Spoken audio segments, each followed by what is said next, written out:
یہ باتیں توجہ کے ساتھ، پہلی دو باتیں یہ تھیں، یہ کتاب مکمل ہے، حدیث مکمل ہے، یہ قانون اور قاعدہ ہے دین کا، جو اس کو نہیں مانتا، عملاً نہیں مانتا، عقیدتاً نہیں مانتا، زبانی نہیں مانتا، اس کا ایمان مکمل نہیں، اس کا دین مکمل نہیں، بلکہ اللہ کے ہاں وہ دین سے خارج ہونے کے زمرے میں آتا ہے، ان کا ٹھکانہ جہنم ہے، وہ دین مکمل نہیں ہو سکتا۔ دو باتیں یہ تھیں، اگلا قاعدہ، اگلا قانون بھی سن لیں۔ دین کے حوالے سے ایک بات بڑی اس کو عروج دیا جا رہا ہے اور اس کے ذریعے بدعت کے بڑے رستے کھولے جا رہے ہیں، وہ یہ ہے، لوگوں نے ایک اصطلاح بنا لی ہے اپنی طرف سے، ایک اصطلاح بنا رکھی ہے، بدعت حسانہ، ایسی چیز جس کو دین کا نام دیا جائے، نیکی کا نام دیا جائے اور یہ کہا جائے کہ یہ ہے نیکی، مانتے ہیں ہم ایجاد نہیں ہے، معاملہ نہیں، لیکن بدعت حسنہ ہے۔ سمجھیے گا، یہ بہت زیادہ اسی چیز کو رواج، یہ دلیل بنائی ہے، حدیث کو لایا جاتا ہے، پیش کیا جاتا ہے، توڑ مروڑ کے جو بھی اس کے معنی مفاہیم، کہ سرور کائنات صلی اللہ علیہ وسلم نے ارشاد فرمایا تھا، من سن فی الاسلام سنتا حسنہ، جس بندے نے دین اسلام میں کسی نئے کام کو رواج دیا، نہیں، اصل ترجمہ یہ نہیں، اصل معاملہ یہ نہیں، اصل مفہوم یہ نہیں، حدیث کا ترجمہ معنی مفہوم یہ ہے، من سن فی الاسلام سنتا حسنہ، جس بندے نے دین اسلام میں کسی اچھے کام کو رواج دیا، کیا اچھا کام؟ وہ اچھا کام جو سرور کائنات صلی اللہ علیہ وسلم نے بتلایا۔ آپ صلی اللہ علیہ وسلم کی حدیث مبارکہ میں پہلے سنا چکا ہوں، ہر نیکی سرور کائنات صلی اللہ علیہ وسلم بتلا چکے ہیں، ہر معاملہ نبی کریم صلی اللہ علیہ وسلم بتلا چکے ہیں۔ جو لوگوں کے درمیان نیکی کو رواج دیتا ہے، نئی نیکی نہیں، نیا کام نہیں، نئی چیز کی ایڈیشن نہیں، جو سرور کائنات صلی اللہ علیہ وسلم نے نیکیاں بتلائیں، دین کے رستے بتلائے، لوگوں کو ان نیکیوں پہ لگاتا ہے، لوگوں کو اس دین پہ چلاتا ہے جو سرور کائنات صلی اللہ علیہ وسلم، یعنی دوسرے لفظوں میں دین کی تبلیغ کرتا ہے، نیکی کی تبلیغ کرتا ہے، لوگوں کو نیکی کی طرف مائل کرتا ہے۔ یہ حدیث یہ تھی، لوگوں نے اس کو بدعت حسنہ کا درجہ کہ نہیں جی ایسا کام جو ہو، نیا کام، ایڈیشن نہیں، یہ ہو وہ بدعت حسنہ میں اس کا شمار ہوتا ہے اور اس کا اجر ثواب مل جائے گا۔ میں نے ذرا اس کی بھی وضاحت کرنی ہے، نیکی ہو، بظاہر خوبصورت ہو، اچھی ہو، بھلی ہو، لیکن نبی کریم صلی اللہ علیہ وسلم سے ثابت نہ ہو، کیا وہ قابل قبول ہوگی؟ یہ اسلام کا تیسرا قاعدہ قانون، توجہ کے ساتھ سن لیجئے گا۔ جب پیغمبر صلی اللہ علیہ وسلم نے ہر نیکی کو بتلا دیا، سمجھا دیا، کوئی بھی ایسا کام جو بظاہر نیکی نظر آتا ہے لیکن آپ صلی اللہ علیہ وسلم سے ثابت نہیں، آپ صلی اللہ علیہ وسلم کا طریقہ نہیں، کیا وہ دین بن سکتا ہے؟ کیا وہ فائدہ دے سکتا ہے؟ کیا اس کا اجر مل سکتا ہے؟ یہ سوال ہے۔ سرور کائنات صلی اللہ علیہ وسلم گھر میں تشریف فرما نہیں ہے، ماں جی گھر پہ ہیں، 3 افراد آتے ہیں، حدیث مبارکہ، مشہور حدیث مبارکہ، آگے سوال کرتے ہیں، ماں جی ہمیں سرور کائنات صلی اللہ علیہ وسلم کے عمل کے متعلق بتلائیے۔ کسی کا اختلاف نہیں اس حدیث میں، سارے مانتے ہیں، بیان بھی کرتے ہیں، سمجھاتے نہیں۔ توجہ، ماں جی ہمیں بتلائیے سرور کائنات صلی اللہ علیہ وسلم کا عمل کیا ہے، آپ صلی اللہ علیہ وسلم کی زندگی کیا ہے، روٹین کیا ہے، ہمیں بتلائیے۔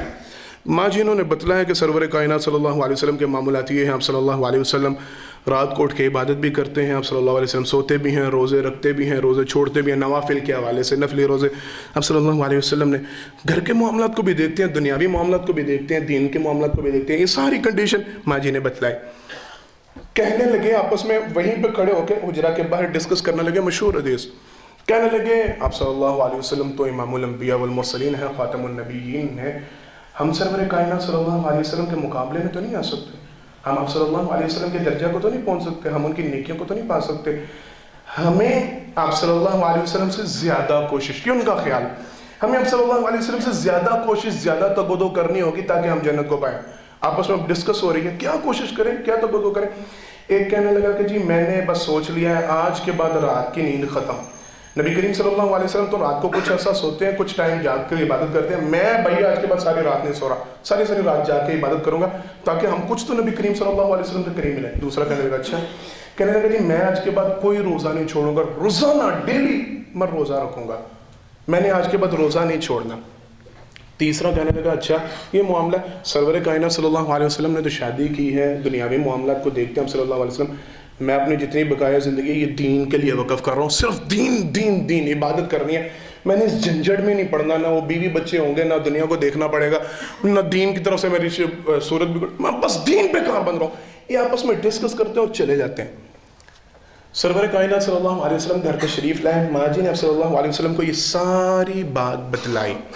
آپ کے پیچھے سے ایسے ایسے بندے آئے تھے، ساتھی آئے تھے آپ کے، اور انہوں نے یہ باتیں گفتگو کی اور چلے گئے. سرور کائنات صلی اللہ علیہ وسلم نے منادی اعلان کرا، کہاں ہے وہ بندے، بلاؤ ان کو. کون آیا تھا ادھر میرے گھر؟ بلایا گیا، ڈھونڈا گیا، لے کے آیا گیا. یہیں پہ اشارہ میری عادت ہے، میں کر جاتا ہوں ان کے حوالے سے جو حاضر ناظر علم غیب ساری باتیں جاننے کا دعویٰ کرتے ہیں، ان کو یہ بات علم ہونی چاہیے. ماں جی کہتے ہیں اس وقت سرور کائنات صلی اللہ علیہ وسلم گھر پہ موجود نہیں تھے. اس کا مطلب ہے وہ نہیں تھے، اگر ہوتے تو وہیں پہ پکڑ لیتے.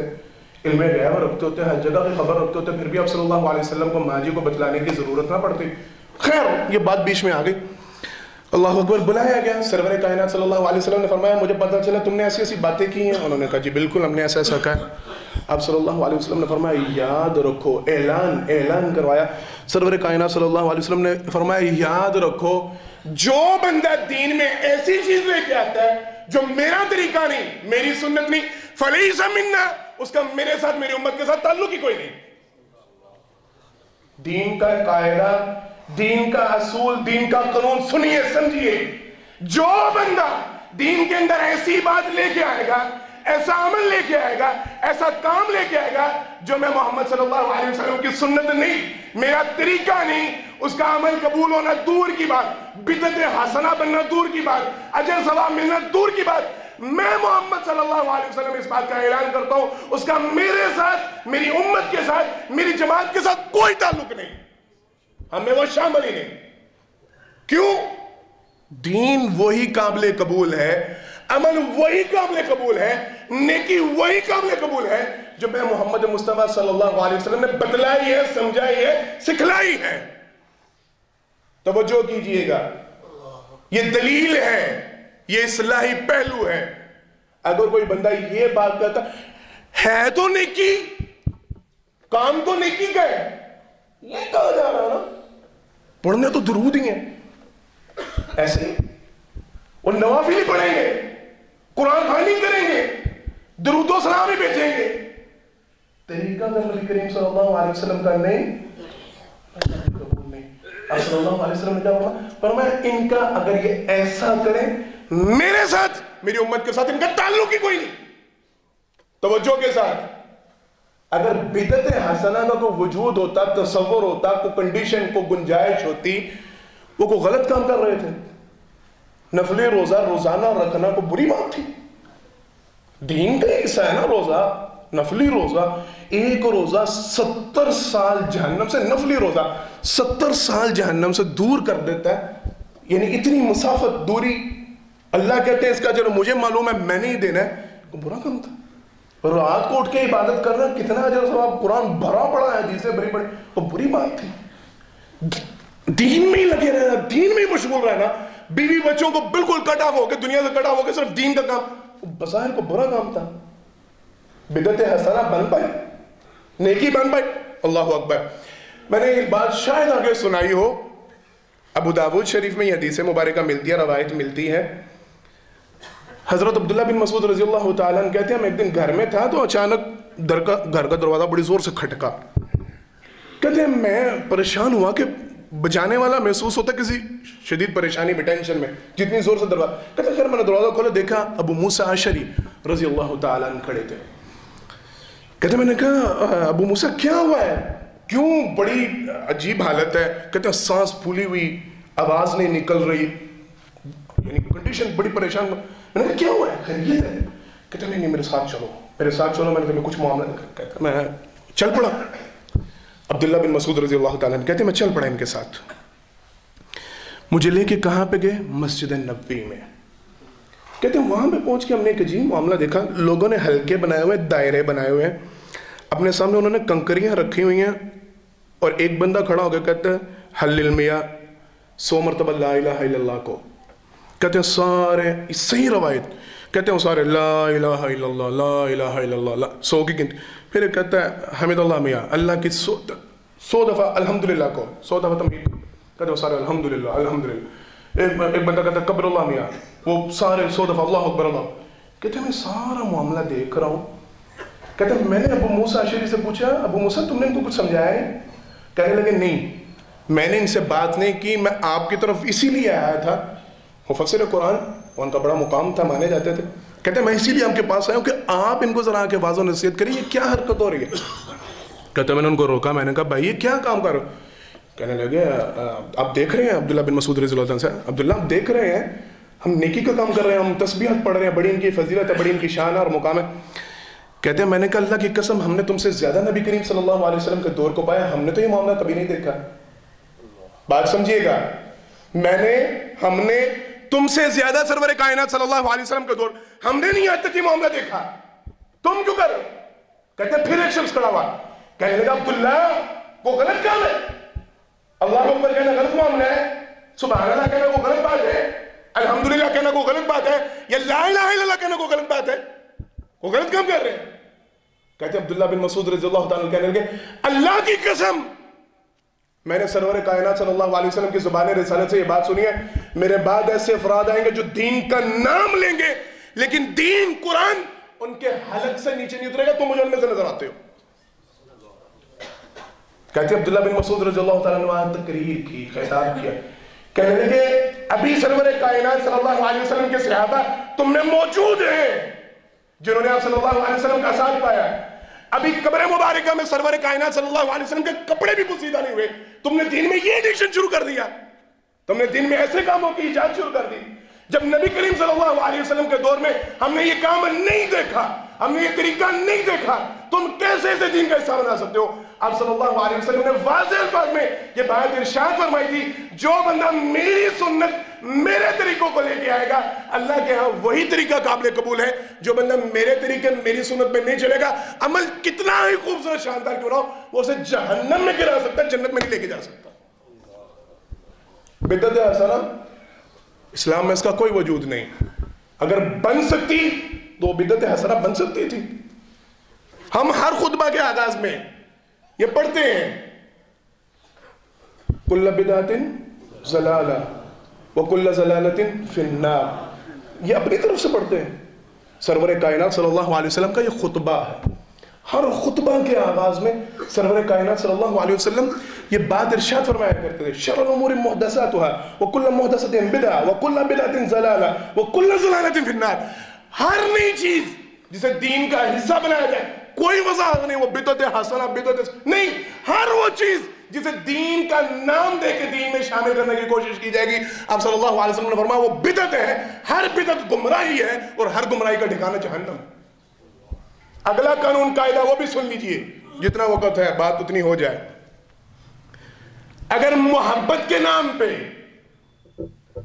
عقیدت کے نام پہ، احترام کے نام پہ دین میں کسی بات کا اضافہ کیا جائے، کیا وہ قابل قبول ہوگا؟ ایک آدھے منٹ کی بات انشاءاللہ، کیونکہ وقت میرا مکمل ہو چکا۔ بڑی توجہ کے ساتھ سرور کائنات صلی اللہ علیہ وسلم اپنے صحابہ کرام رضوان اللہ علیہ مجمعین ان کے درمیان تشریف فرما ہے، آپ صلی اللہ علیہ وسلم نے ارشاد فرمایا ایاکم والغلو فی الدین، میرے صحابہ خبردار، حدیث کے الفاظ خبردار، دھیان رکھنا دین میں غلو سے کام نہ لینا، دین میں زیادتی سے کام نہ لینا۔ کیوں؟ آپ صلی اللہ علیہ وسلم نے ارشاد فرمایا تم سے پہلے بھی جتنی امتیں برباد ہوئی ہیں دین میں زیادتی اور غلو کی وجہ سے ہوئی ہیں۔ ایک حدیث، دوسری حدیث مبارکہ آپ صلی اللہ علیہ وسلم کے وہاں پہ الفاظ ہے ایاکم والتطرد فی الدین لا تطرد فی الدین، او کما قال نبی صلی اللہ علیہ وسلم، فرمایا نبی کریم صلی اللہ علیہ وسلم دین میں اضافے ایڈیشن نہ کرنا، جس طرح یہود و نصارہ نے اضافے کیے۔ آپ صلی اللہ علیہ وسلم نے فرمایا میں اللہ کا بندہ اور اللہ کا رسول ہوں، یہود و نصارہ انہی اضافوں کی وجہ سے برباد اور ہلاک ہوئے۔ وضاحت کر دوں، آپ کا کیا خیال ہے اور کیا گمان ہے؟ وقالت الیہود عزیر ابن اللہ، قرآن کریم، وقالت النصارى المسیح ابن اللہ، یہودی کہتے تھے عزیر علیہ السلام اللہ کے بیٹے ہیں، عیسائی کہتے تھے نہیں عیسیٰ علیہ السلام اللہ کے بیٹے ہیں۔ یہ کوئی نفرت تھی؟ بولیں معاذ اللہ ثم معاذ اللہ، یہودی عزیر علیہ السلام کی کوئی شان میں گستاخی کرنا چاہتے تھے، اللہ کا بیٹا بنا رہے تھے، عیسائی عیسیٰ علیہ السلام کو اللہ کا بیٹا بناتے تھے، کوئی نفرت کی بنیاد پہ کرتے تھے؟ مخالفت کی بنیاد پہ کرتے تھے. کوئی شان تو گھٹانے نہیں، کیا تھا؟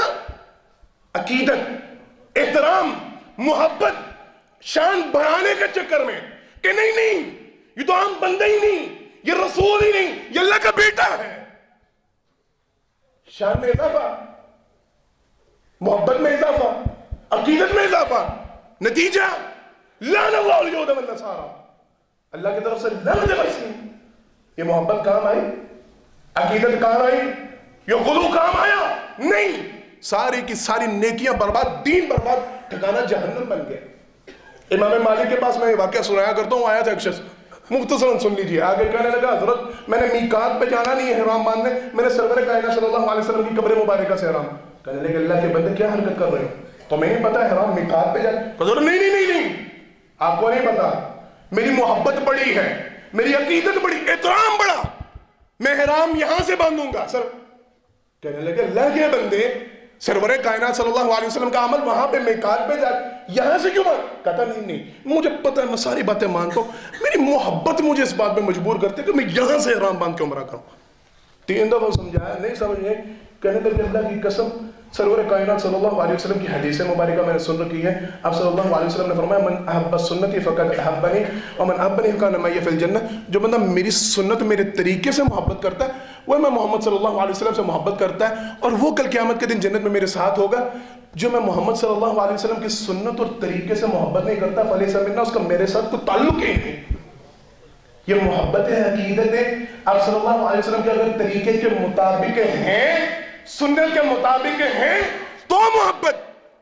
اگر ان میں اپنی طرف سے اضافہ اور دین کا نام دے کے، محبت کا نام دے کے اس کو دین کا حصہ بنایا جائے گا، اسے اپنی محبت کا نام دیا جائے گا، وہ جہنم میں گرا سکتی ہے، جنت میں نہیں لے کے جا سکتی. وقت مکمل ہو گیا، انشاءاللہ باقی گفتگو پھر کبھی کریں گے. اللہ سے دعا اللہ مجھے اور آپ کو جو کہا جو سمجھ پر عمل کرنے کی توفیق عطا فرمائے. آخر دعوانا الحمدللہ رب العالمین.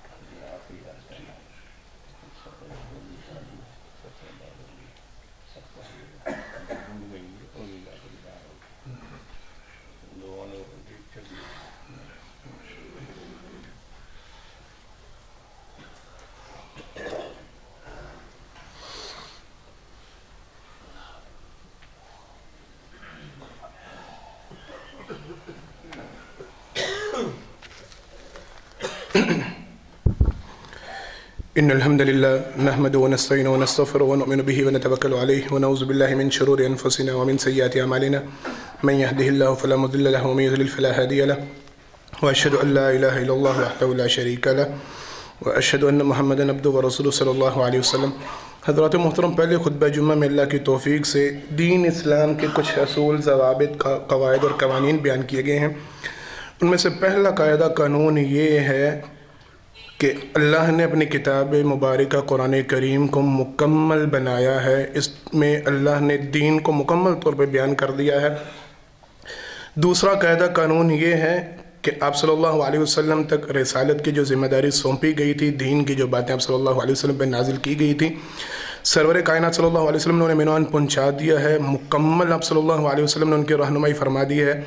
ہر نیکی کا رستہ، ہر نیکی کی بات آپ صلی اللہ علیہ وسلم نے بیان فرما دیا، اور ہر شر، ہر برائی کی طرف نبی کریم صلی اللہ علیہ وسلم نے نشاندہی فرما دی ہے. جو بندہ اس بات کو نہیں مانتا، اس قاعدے کو، اس قانون کو نہیں مانتا، اس اصول کو نہیں مانتا، قرآن کریم کو نہ مکمل سمجھتا ہے، یہ حدیث مبارکہ کو ادھورا سمجھتا ہے، اس کا ایمان مکمل نہیں، یا قرآن کریم کے مطابق اس کا ایمان ہی نہیں. یہ بات ایمان کے لیے لازم ہے، ضروری ہے، شرط ہے کہ اس قرآن کریم کو اور حدیث مبارکہ کو مکمل سمجھا جائے. اور اس کو مکمل سمجھنے کی کنڈیشن یہ ہے کہ دین کے اندر کوئی ایسی بات شامل نہ کی جائے، کسی ایسی چیز کو دین کا نام نہ دیا جائے، نیکی کا نام نہ دیا جائے جو قرآن سے ثابت نہیں، حدیث سے ثابت نہیں۔ جس کا وجود قرآن اور حدیث میں نہیں ملتا وہ دین کا حصہ ہو ہی نہیں سکتا، وہ نیکی کا رستہ ہو ہی نہیں سکتا۔ اگر کوئی شخص ایسی چیزوں کو دین میں ایڈیشن کرنے کی کوشش کرے گا، شامل کرنے کی کوشش کرے گا، وہ ایمان سے جاتا رہے گا۔ تیسری بات اس بات کی وضاحت کی گئی ہے، دین کے اندر بدعت حسنہ کا کوئی تصور نہیں۔